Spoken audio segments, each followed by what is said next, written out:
उस ग्रंथ का नाम है श्री रामचरितमानस। क्या नाम है? जोर से कहिए, श्री रामचरितमानस। पूज्यपाद गोस्वामी तुलसीदास जी कहते हैं, रामचरित मानस एहि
स्वामी तुलसीदास जी कहते हैं, रामचरितमानस एहि नामा। इनका नाम क्या है? रामचरितमानस।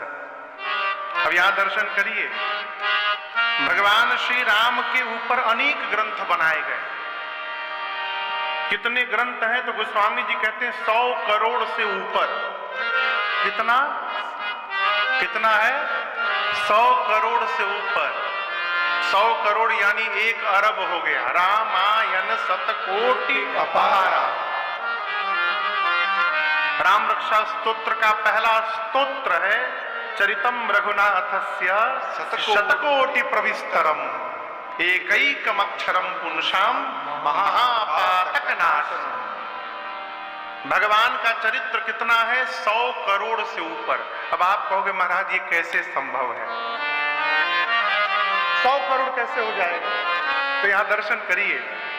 आज प्रथम सत्र में यहां जितने लोग बैठे हैं, 3 घंटे कथा बाद यदि ये पांडाल से बाहर निकले और कोई मीडिया के बंधु प्रत्येक व्यक्ति से बारी बारी से पूछे कि आज आपने क्या श्रवण किया, बताइए, तो क्या सारे लोग एक ही जैसा उत्तर देंगे? चाहिए? क्यों? बैठे तो सब जगह सब लोग एक ही स्थान पर है, सब वही सुन रहे हैं जो ठाकुर जी मेरे से बुला रहे हैं। लेकिन इसके बाद भी जितने लोग बताएंगे सब अलग अलग बताएंगे। क्यों?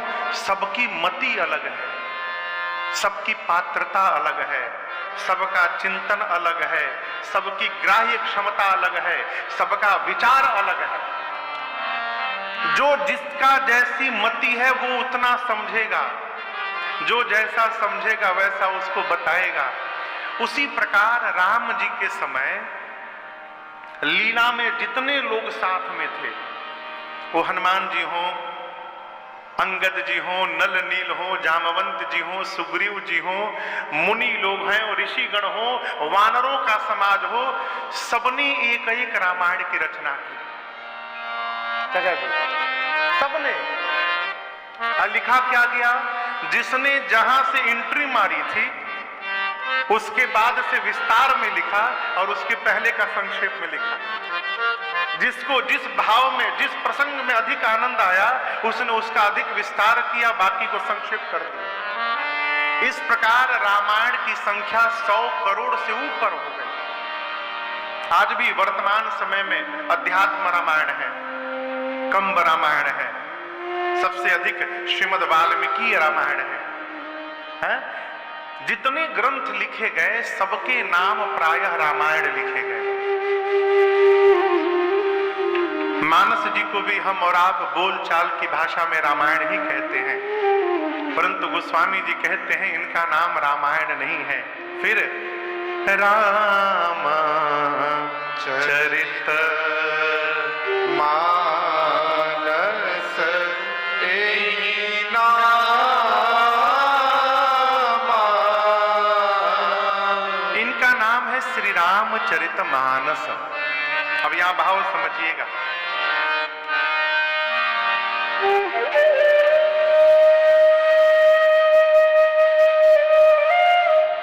इसको अंग्रेजी में हॉरिजॉन्टल कहते हैं, बाएं से दाएं, ऊपर से नीचे को वर्टिकल कहते हैं। ये देखिए यहां दर्शन करिए क्या लिखा है? श्री रामचरित मानस। गोस्वामी जी पहले जो नामकरण किए ऊपर से नीचे लिखे थे श्री रामचरित मानस। अब इसका कारण क्या है? जब आप ऊपर से नीचे नामकरण करेंगे, लिखेंगे, तो सबसे ऊपर श्री राम होगा, बीच में चरित होगा और सबसे नीचे क्या होगा? जोर से कहिए। मानस। मानस, मानस का अर्थ है मन। गोस्वामी जी कहना चाहते हैं कि जो भी जीव इस सदग्रंथ को पढ़कर समझने का प्रयास करेगा, उसके मानस यानी मन पर एक ना एक दिन पूरा श्री राम चरित्र आकर खड़ा हो जाएगा। यही इस सदग्रंथ की सार्थकता है। और याद रखिएगा, पढ़ने से कुछ नहीं होगा। मानस जब तक मानस में प्रवेश न करे तब तक जनमानस पर उसका प्रभाव दिखाई देने वाला नहीं है। मानस को मानस में उतारना है, इस मानस को इस मानस तक पहुंचाना है। इसी की यात्रा का नाम है श्री राम कथा महोत्सव। मानस को मानस से मिलाने की यात्रा क्या है? श्री राम कथा महोत्सव। और आने वाले 9 दिनों में हम यही प्रयास करेंगे कि इसका प्रतिशत भी यदि मानस में उतर जाए ना, तो इस मानस का उद्धार हो जाएगा। है? मानस ही मानुष का निर्माण करता है। मानुष यानी हमारे बंगाल में मानुष कहते हैं मनुष्य को, मानुष कहते हैं। केमन मानुष? यानी ये मानस जब मानस में प्रवेश करता है तो श्रेष्ठ मानुष का निर्माण करता है। ये सदग्रंथ की सार्थकता है। गोस्वामी जी कहते हैं सुनने से क्या होगा? सुनत श्रवण पाए विश्राम।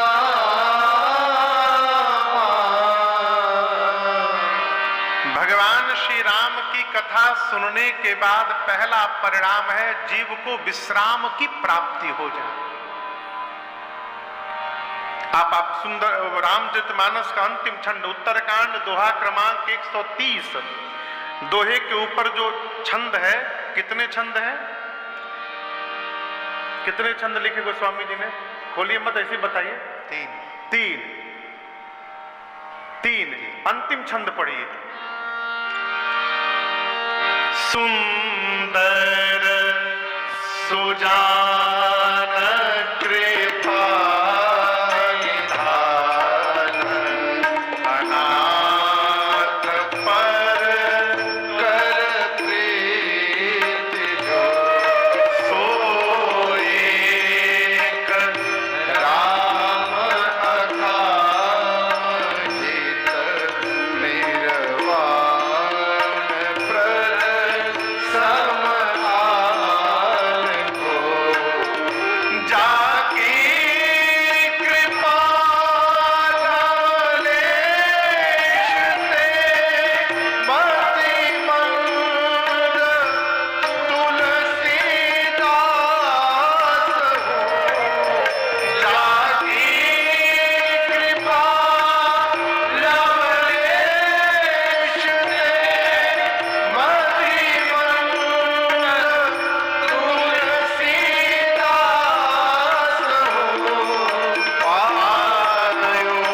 लिखने के बाद तब गोस्वामी जी बोले, क्या बोले?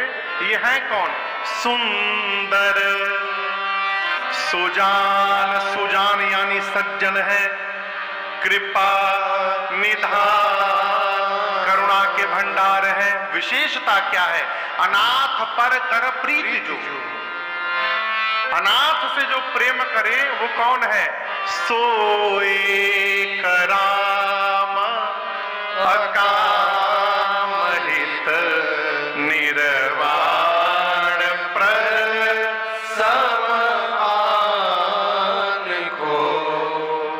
गोस्वामी जी कहते केवल एक राम जी हैं जो निर्वाण प्रदान करते हैं। निर्वाण यानी मोक्ष। अब यहां दर्शन करिएगा, मोक्ष मरने के बाद नहीं होता। मरने के बाद केवल एक काम होता है, तेरा ही बस। वो लड़का यदि लायक होगा तभी होगा, मैं तो भगवान मालिक है। मोक्ष जीते जी जो मोक्ष नहीं, मुक्त नहीं हो पाया, वो मरने के बाद मुक्त होने वाला नहीं है। ये जीते जी मोक्ष क्या है? तो श्रेष्ठ आचरण से। रामचरित्र यदि जीवन में अवतरित हो गया प्रतिशत भी, तो मनुष्य जीते जी मोक्ष को प्राप्त कर सकता है। यही निर्वाण पद है। आप लोग सुंदरकांड पढ़ते होंगे। सुंदरकांड के पहले श्लोक की पहली लाइन, शांतम, राम जी कौन है? शांत स्वरूप है, शाश्वतम, यही शाश्वत है, अप्रमेयम, उपमा रहित है, अनघम, पाप रहित है, निर्वाण शांति प्रदम, निर्वाण और जीवन में शांति प्रदान करने वाले कोई है तो रघुनाथ जी हैं। गोस्वामी जी कहते उस राम जी की लेश मात्र कृपा जीवन में प्राप्त हुई इस मति मंद तुलसी को, तो क्या हुआ? पायो परम विश्राम राम समान प्रभु तो स्वामी जी कहते परम विश्राम प्राप्त हो गया। ये प्रसंग कहता है माई बाप, जीवन में विश्राम रघुनाथ जी को छोड़कर कोई देने वाला नहीं है। लोग कहते हैं राम कहो आराम मिलेगा, आराम नहीं विश्राम मिलेगा। राम कहो विश्राम, आराम नहीं मिलेगा, विश्राम मिलेगा। आराम विश्राम में अंतर क्या है? दोपहर में भोजन करके 1 घंटा जो पावर नैप ले रहे हैं वो आराम है। कई लोग तो बैठे बैठे सो जाते हैं। हाँ, विनय जी है,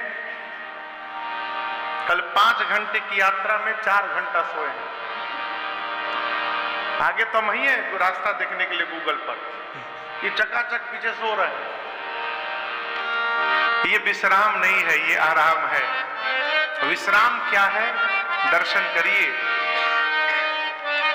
जिनके साथ जी रहे हैं घर में, अपने लोगों के द्वारा मुख से निकली हुई विष रूपी कड़वी बात सुनने के बाद भी,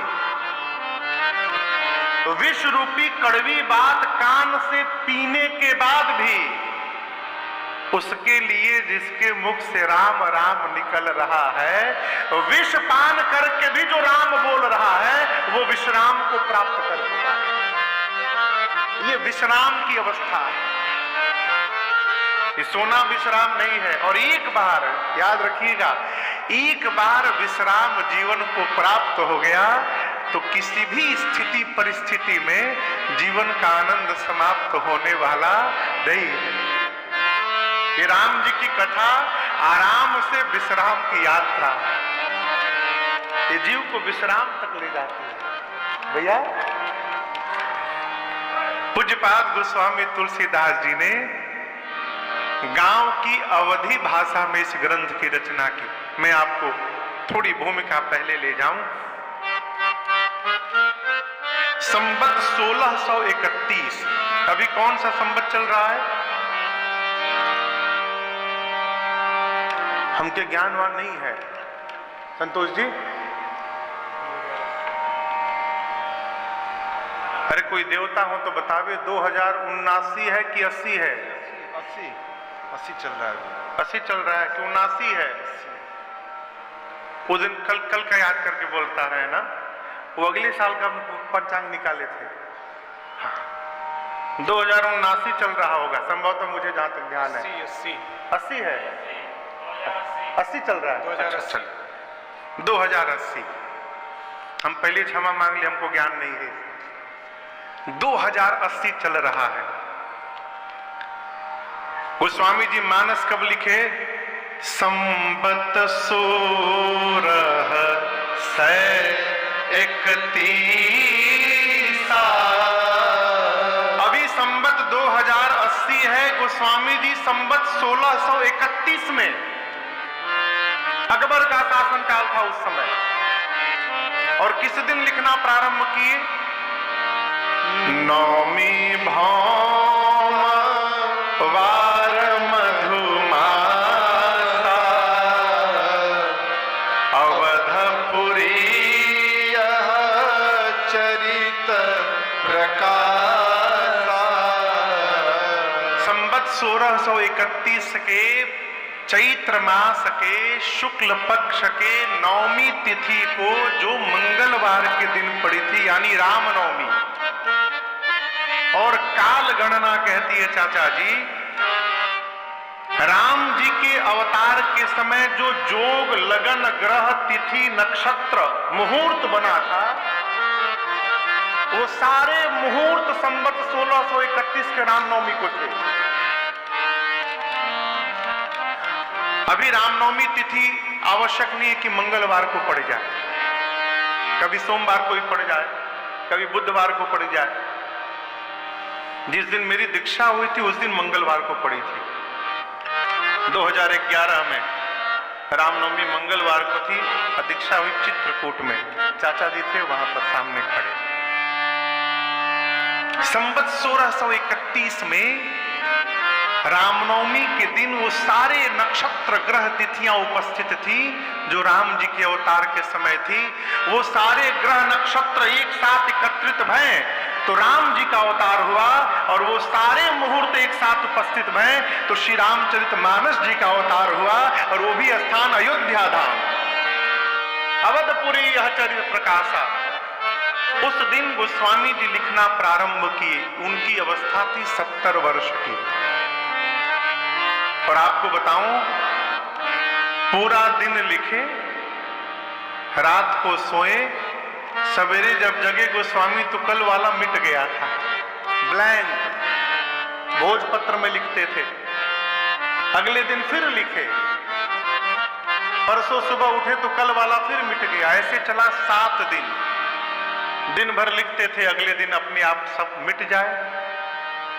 7वें दिन रात्रि में पूज्यपाद गोस्वामी तुलसीदास जी को भगवान शंकर और मां भवानी जी ने स्वप्न दिया, और बाबा ने आदेश देते हुए कहा गोस्वामी जी से कि तुलसी जी, आप श्री रामचरितमानस जी को संस्कृत में न लिखिए, आप इनको गांव की भाषा में लिखिए, अवधी में लिखिए। क्यों? आने वाले समय में संस्कृत समझना सबके बस की बात नहीं रह जाएगी। बाबा के आदेश को मानकर गोस्वामी जी ने संस्कृत के स्थान पर अवधी भाषा में मानस जी को लिखना प्रारंभ किया। केवल 7 कांड के प्रारंभिक श्लोक संस्कृत में है बस, और कुछ नहीं है। बाद में उत्तर कांड के बीच में एक श्लोक संस्कृत में है। जब गोस्वामी जी बोले मैं लिखा नहीं हूं, मुझसे लिखवाया गया है, बाबा ने लिखवाया है, तो महापुरुषों ने उस समय के कहा कि फिर विश्वनाथ जी निर्णय करेंगे। गोस्वामी जी ने चैलेंज को स्वीकार कर लिया। और आपको बताऊं, गोस्वामी जी के श्री रामचरितमानस जी को उसी काशी के विश्वनाथ मंदिर के गर्भगृह में सबसे नीचे रखा गया चाचा जी। ऊपर से 18 पुराण रखे गए, चारों वेद रखे गए, सभी शास्त्र रखे गए, सबसे नीचे रामचरितमानस, और मंदिर का पट रात्रि में बंद कर दिया गया। पूरी रात गोस्वामी जी मंदिर के बाहर बैठकर रोते रहे। और एक ही बात कहते थे, प्रभु मैंने लिखा नहीं है, आपने मुझसे लिखवाया है। अरे बाबा राखो लाज हमारी, यही पूरी रात बोलते। और आपसे निवेदन करूं माई बाप, प्रातःकाल जब विप्रों ने मंदिर का पट खोला तो क्या पाया कि जिन रामचरितमानस जी को सबसे नीचे रखा गया था वो मंदिर में सभी ग्रंथों के ऊपर पाए गए। सबसे ऊपर रामचरितमानस रखा हुआ, और केवल रखा नहीं हुआ था, उसके प्रथम पृष्ठ पर भगवान शिव का हस्ताक्षर था। और ये वाक्य नहीं कहे, शब्द कहे, वही प्रकट हुआ, पहली बार जनमानस के संज्ञान में आया। उस मानस के प्रति के प्रथम पृष्ठ पर बाबा अपने हाथ से लिखे थे, सत्यम शिवम सुंदरम। ये शब्द वहीं पर जन्म लिया। अर्थात शंकर जी बोले यही सत्य है। शिव यानी कल्याण, शिवम यही कल्याण करने वाला है। और रघुनाथ जी का सबसे सुंदर यही गाथा है, सत्यम शिवम सुंदरम। तब जाकर मानस प्रमाणिक ग्रंथ हुआ और उसका परिणाम और प्रभाव दर्शन करिए। यहां इतने लोग बैठे हैं, यदि मैं आपसे पूछूं कि आप जितने लोग बैठे हैं आप में से किसी को गीता का एक श्लोक याद है? कितने लोग को गीता का एक श्लोक याद है? हाथ उठाइए। हम गवाएंगे नहीं, केवल पूछ रहे हैं, हाँ, डरिए मत। 2-3 लोगों को याद है। श्रीमद् वाल्मीकि रामायण के कितने श्लोक लोगों को याद है? एक श्लोक कितने लोग को याद है? कोई नहीं उठाया। शिव महापुराण का श्लोक कितने लोग को याद है? कोई नहीं उठा रहा है। हम आपसे पूछे कि रामचरितमानस जी का कम से कम एक चौपाई कितने लोगों को याद है? एक चौपाई आपको याद है? दीदी आपको नहीं याद है? ये तो आनंद की बात है। कितने लोग को याद है? उठाइए, हाथ उठाइए। हम पूछियो सकत हैं।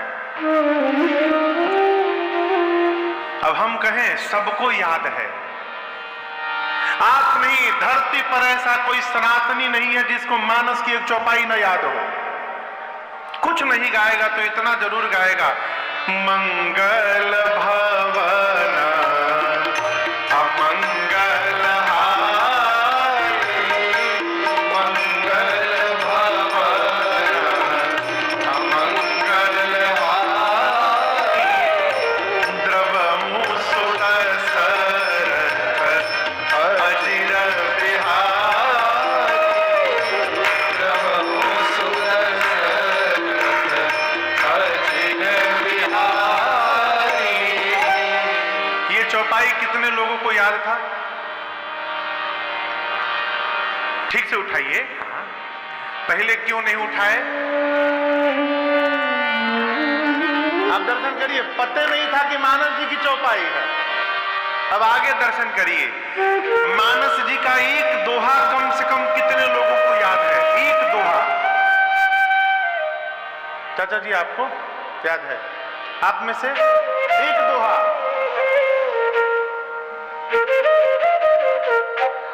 उठा ही नहीं रहा कोई, बहुत कम लोग उठाए। हम बोले सबको याद है।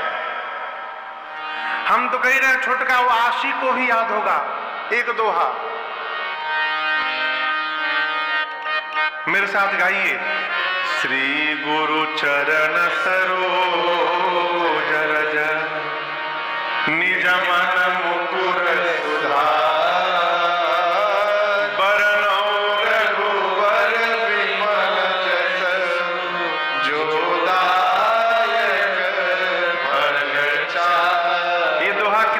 को याद था? पहले क्यों नहीं उठाए? महाराज हम तो जानते थे हनुमान चालीसा जी का है ये दोहा अयोध्या कांड का प्रथम दोहा है।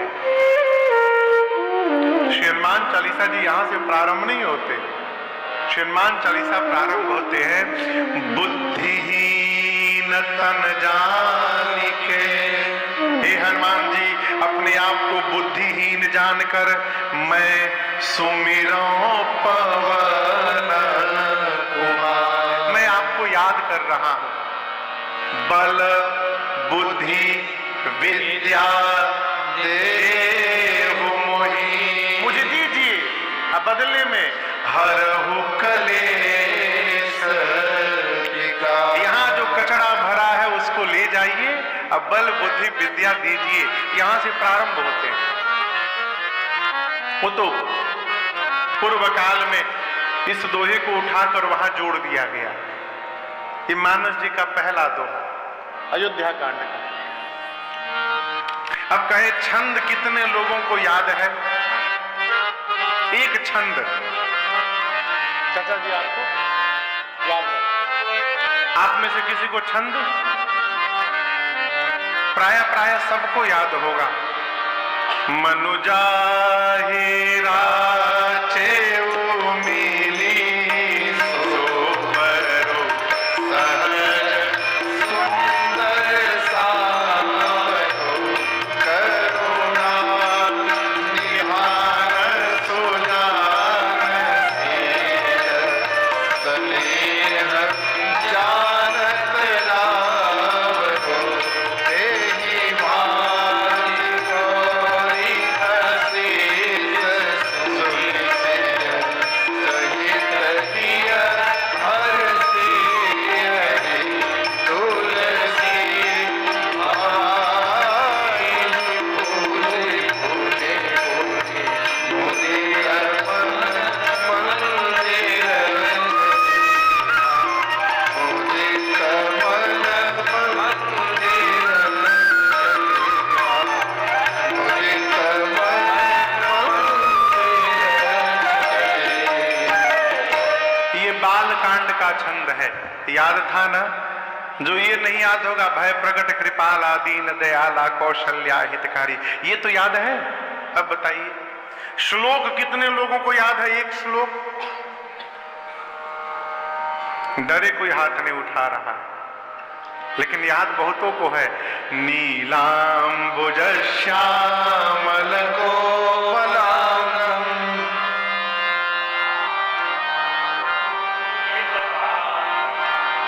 पाणो महासायक चारु चापम नमामि रामं रघुवंशनाथम।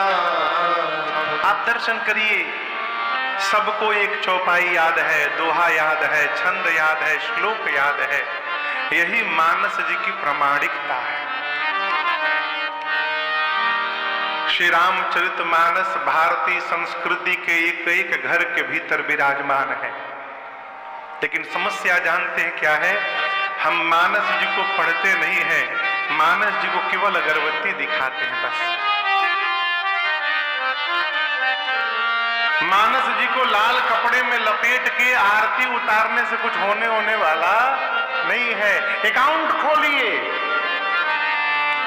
श्री रामचरितमानस बैंक में अपना अकाउंट खोलिए, लेन देन प्रारंभ करिए, समय लगाइए और इसका ज्ञान अपने जीवन में उतारिए, तब जाकर प्रभाव होगा जीवन में। हमारे एक परिचित है, कहते हैं महाराज चाचा जी, एक आदमी अपने 55 रिश्तेदारों की सूची बनाया और हर रविवार को एक रिश्तेदार के घर जाता था। जाकर बैठ जाए, चाय पानी पिए और बोले कि बताइए ना, आज तो बैंक बंद है, बैंक में बहुत रुपया है, क्या बताएं हम, लेकिन आज तो बैंक बंद है, आज बैंक बहुत रुपया है बैंक में, 5000 रुपया यदि आप दे देंगे ना। जाए 5000 रुपया लेकर आए, एक सप्ताह चलाए और इतना होमवर्क किया था कि एक बार किसी रिश्तेदार से मांग लो तो उनका नंबर 1 साल बाद आवे। अगले रविवार को दूसरे रिश्तेदार के घर, और यही बोले बैंक में तो बहुत रुपया है लेकिन बैंक आज बंद है, 5000 रुपया दे दीजिए। एक बार एक रिश्तेदार बोले, बताओ तुम रविवार को ही क्यों आते हो? रविवार को बंद है तो कल ले लेना, सोमवार को उतार लेना। बोला नहीं उतार सकता। तो तुम ही तो कह रहे हो ना बैंक में बहुत रुपया है। बोला बैंक में तो बहुत रुपया है, लेकिन उस बैंक में मेरा अकाउंट नहीं है, तो मैं कैसे उतारूंगा? रुपया तो बहुत है, लेकिन जब तक आपका अकाउंट उसमें नहीं होगा आपको कुछ मिलने वाला। उसी प्रकार इस बैंक में ज्ञान तो बहुत है, लेकिन जब तक अकाउंट नहीं खोलिएगा इसका प्रभाव जीवन में दिखाई देने वाला नहीं है। अकाउंट कैसे खुलेगा? पढ़ने का स्वभाव बने। श्री रामचरितमानस जी में 4 वक्ता उपस्थित हैं। कितने वक्ता? 4 घाट बने हैं और प्रत्येक घाट पर एक एक वक्ता है, और सभी वक्ताओं ने कथा से पहले कथा की महिमा गाई। मैंने अपने पूज्य महाराज श्री के मुख से जो महिमा सुनी आपको सुनाऊं इस कथा को। इसे श्रवण कर मिट जाती है कथा, श्रवण कर मिट जाती है 100 जन्म जन्म की व्यथा हो। जय जय राम कथा, जय श्री राम कथा, जय जय राम कथा, जय श्री राम कथा।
मानस जी में 4 वक्ता हैं, लेकिन आप क्रम समझिएगा। ये कथा प्रारंभ किया शंकर